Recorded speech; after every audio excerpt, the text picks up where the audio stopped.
So I don't know what the Astros are going to do. I guess they're going to try to rely on their farm system. But from what I've seen this spring and what I've heard talking to people, they're not going very far. Now, a good friend of ours, Lee Lowenfish, Yes. you just mentioned something about a team that wouldn't be in World Series competition, is the Baltimore Orioles. Anyone in baseball knows that Lee is a Wario, if that's the right way to pronounce it. That's his club. What was the assessment for for Baltimore? No pitching. I mean, it comes down to those two words. I mean, they have nobody to pitch. They really don't. So, I mean, they're going to hit. They'll score some runs. But if you can't pitch, especially in the American League East, I mean, there's so many powerful teams in that division. The Yankees, the Red Sox with new manager Bobby Valentine, and the Tampa Bay Rays have a pretty good young pitching staff, too. Those three teams are powerhouses. And they could be the three playoff teams, too. I have to go back to Ozzie Guillen. How much is he going to be a factor in moving those Marlins to the top of the standings? Quite a bit, mainly because he speaks the same language, literally, as a lot of his top players, Hanley Ramirez and Jose Reyes, we mentioned before. But Hanley Ramirez switch from shortstop to third base was a big question mark. Apparently, he's embraced the move. He could be the batting champion. He could be a 30-30 guy. He could really plug a hole for the Marlins. The Marlins are going to score runs, and they have pretty good pitching, and that's why I think they're going to win. Now, on Braves Banter, Dan, you've already had Bobby Cox on? Not yet, but I will because he gave me a cell phone number. And no one else is going to get it. Promise, Bobby, not to worry. But okay, now HOF, Hall of Fame, his status. No question. Bobby Cox, Chipper Jones, Maddox, Glavine, and Smoltz. And hopefully, we've talked about this before, Dale Murphy, who next year is in his last year on the regular baseball writers ballot. Do you have a vote? No, I wish I did. Have you ever, what is the mood with regards to voters and, let's say, fan clubs campaigning for their respective hero? What's the take on that? Well, I mean, it happens in every city. I mean, there was a bandwagon for Jim Rice. There was a bandwagon for Andre Dawson. And it happens everywhere. Phil Rizzuto, you go back to those years, and they all said, well, Pee Wee Reese is in, so Rizzuto has to be in. Well, how about maybe neither one of them should be in? Because some of these defensive-oriented guys, maybe they shouldn't be in the Baseball Hall of Fame. And that brings up Bill Mazeroski, Nellie Fox, Ozzie Smith. Ozzie Smith was a first ballot selection. I can't see that one at all. So, in my mind, the Hall of Fame voting needs to be changed. Because the way it works with the MVP, you have 10 spots on your ballot. You must fill out all 10 or your ballot is disqualified. With the Hall of Fame, you have 10 spots on your ballot as well. If you only fill in 1 or 2 spots or even 3, that skews the whole 75% needed to vote. In my opinion, you should list 10 choices in your order of preference. Then more worthy candidates will be chosen. Some sports talk hosts have talked about open ballots with regards to the Hall of Fame. What do you think about that I think it's proposal? a good idea, but many writers do publicize their choices anyway. So we know who voted for or didn't vote for certain guys. Yeah. But, a lot of people change their mind years later. And I wonder, with Jim Rice, I mean, with Jack Morris, who's also coming up for the his last time, what changes? What did they do? What did these players do differently? I mean, why all of a sudden are these guys changing their mind, these voters? So, it's a mystery. And if we had to pull a title out of Dan Schlossberg's library, is there a particular one that viewers can pick up on your take on the Hall? The closest one out of the well over 40 titles. I think the Baseball Almanac, which used to be the Baseball Catalog when it first came out in 1980. I remember that because I actually have a couple of copies. Oh, yes, yeah. It's had 8 or 9 updates. Yeah. And also Baseball Gold is a derivation of that book. That came out around 2007. But that book has a lot of talk about the Baseball Hall of Fame. So I think that's the best one to look at. Yeah. Do you participate in any fantasy baseball? No, just hoping the Braves will win. That's always been a fantasy. My watch that I wear is from 1995, World Championship season. That was the last one. Oh. Well, you've participated in fantasy camp. That's actually where someone actually goes and swings a bat and catches ball. Right, and my getting a hit would have been a fantasy, a realization of a fantasy. Although actually at the Braves camp, I got my only hit of the camp in the Pro-Am game against Al Rabowski, and he wasn't happy. It broke up a no-hitter. Oh, wow. The Mad Russian, was that No, his? no, Matt Hungarian. Oh, yeah, Mad Hungarian, that's right. Yeah. Well, who are some of the, let's say, the top 3 or 4 stars of Braves alumni, excuse me. Well, Latin was never a strong suit for me. Well, Dale Murphy has to rank at the top of the list, and I saw Dale in spring training 3 or 4 times. I had lunch with Dale, talked to him. I've had him on Braves Banter a number of times. Great guy. He's going to be a part-time broadcaster. He's just working his way into that role. Super guy. I like Mark Lemke, who was the hero of the 1991 World Series for the Braves against Minnesota. He had 3 triples in that World Series, which is not bad for a guy who can't run. And he's also a Braves broadcaster, really super guy. I like Glavine very much, very personable guy. Smoltz and Maddox, too. They're all gentlemen. The Braves have a good clubhouse, and they always put a lot of stock in clubhouse chemistry. And that's probably why they won those 14 years in a row. You know, you mentioned that Dale Murphy's coming to a wall, so to speak, with regards to the Hall of Fame. How is he taking the reaction, or is he having any reaction from what the writers or how they're voting?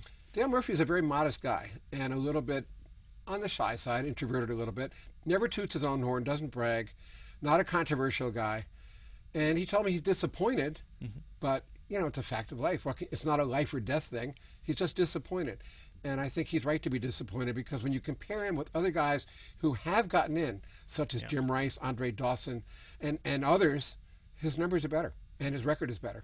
Yeah. We were mentioning off camera some of the old-timers of the Braves, and I'm just curious with regards to Albert Pujols now going to the Los Angeles Angels. I was looking at the record books, and I see that with regards to home runs, if I'm seeing this correctly, the next guy right underneath Albert Pujols is a former Brave at, was it number 41, Eddie Matthews? Yes. Or, well, no, Pujols doesn't have over 500 home runs yet. He doesn't? No, okay. Matthews does. So Matthews has 512. So I'm not sure. It could be. It's not Murphy. It could be Chipper Jones, though. Because Jones has 454. Okay, let's talk a little bit about Eddie Matthews. I'm curious, how does an outfielder get assigned such a high number? I mean, that's a number that's been retired by the Braves, along with number 44, number 42 for Jackie Robertson, 44 being Hank Aaron. Just curious, how did, you know, and he played with all 3 cities. Right, the only man to do that, and the only man to play, coach, and manage the Braves. But he played third base, and that is a position in the Hall of Fame that is not very well represented. So I think that's why Chipper Jones certainly is on track to get there someday soon. But Matthews, I don't know how he got the number, but it's a great number, and he wore it well. It's retired by the Braves, along with numbers of Maddox and Glavine and Smoltz, and pretty soon Chippers will be there too. And Bobby Cox at number 6 is already retired too. Dan, I don't want to give you anxiety, but I'm just curious with this ballot coming up with regards to the Braves. There's always been talk of, well, there are too many Yankees in the Hall of Fame. Could there be a Atlanta Braves backlash with this ballot with so many great candidates? We've heard this before. We've heard it actually when Ron Santo got in last year. We heard the exact same thing. Oh, there are too many Cubs from that '69 team. You know, I've got Banks and Billy Williams and Fergie Jenkins. And you heard it with the Brooklyn Dodgers with Pee Wee Reese. And Gil Hodges probably lost his chance to get into the Hall of Fame because they said, oh, there's so many guys from the Brooklyn team, but Gil Hodges definitely does belong in the Hall of Fame. But that's, and the Yankees, how many Yankees are in the Hall of Fame? Same argument. Yeah. Tom Glavine, I believe he's got, because of the Massachusetts blood, hockey. Yes. Has the Atlanta Thrashers ever reached out to Glavine? Not that I know of, but you know they may have. But of course, now they're in Winnipeg anyway, so they moved. I was just curious, about that, because I thought I saw somewhere that he had actually suited up with the Bruins and had done a little shoot around with them. It wouldn't surprise me. He's a very versatile athlete, and he's in great shape still. Yeah. If you had to, with regards to fantasy teams and the Braves and the NL or AL, at this point, can you give us, I know we're early, we've declared that this is the end of the hot stove, we're on the cusp of opening day. Can you give us some picks as to who you think may be AL batting champion, NL batting champion, Cy Young candidate? It's kind of hard to say, but I'll venture a guess. I'm going to go with one of the Marlins guys, Josh Johnson. He's a very, very good pitcher. And if healthy, which I think he is, judging by the way he's performed this spring, and backed by their new offense, the Marlins are really going to score a lot of runs. I'm going to go with Josh Johnson in the National League for Cy Young. American League, a little bit tougher. I think I'm going to go with Josh Beckett. I just think the Red Sox are going to do well under Bobby Valentine. I still think the Yankees are going to win that division, but the Red Sox are going to give them a run for their money. So those are my picks for Cy Young. Home run champion, I'm going to go with the Marlins again and go with Giancarlo Stanton, who used to be Mike Stanton, and now is using the first name of Giancarlo, a very good young hitter, 6'5", plays right field, powerful bat. And I think he's going to get a run for his money from Dan Uggla, a former Marlin who's had a magnificent spring. Usually a slow starter. He had 36 home runs, a career high last year. I think he's going to hit over 40 this year. American League, got to go with Bautista from Toronto. He wins it every year. I mean, this guy's a real slugger. Maybe he'll hit 50 home runs this year. Toronto is a good home run hitting park, the Sky Dome. So batting champions, hard to say, but I'm going to go with Hanley Ramirez, another Marlin. Give the Fish the sweep there. Hanley has won it before. He's got great potential. If he relaxes at third base, which I think he will, and if he hits it off with Ozzie Guillen, which I think he will, he's going to be the National League batting champion. American League, oh, that's a tough one. I'm going to go with a pick that you might not have heard before, Carl Crawford. I know he's injured. He not going to be able to probably start opening day with the Red Sox, but his speed gives him an advantage that few other players have. And that's why Jose Reyes won last year, because of the infield hits he was able to get. So Carl Crawford is my pick for American League batting champion.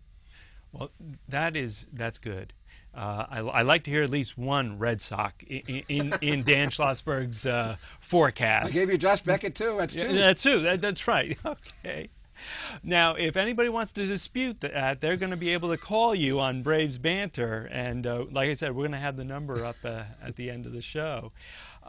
Dan, I just have to say thanks so much for taking us beyond the game. And also, one other thing I want to highlight, because if viewers want to follow the Braves this season or their favorite club outside of the New York area, I also know that you also have a travel expertise, and people should be aware of that if they want to catch you with regards to that. Can you talk a little bit about that? Yeah, thank you, John. I also have a travel podcast also on Thursday night.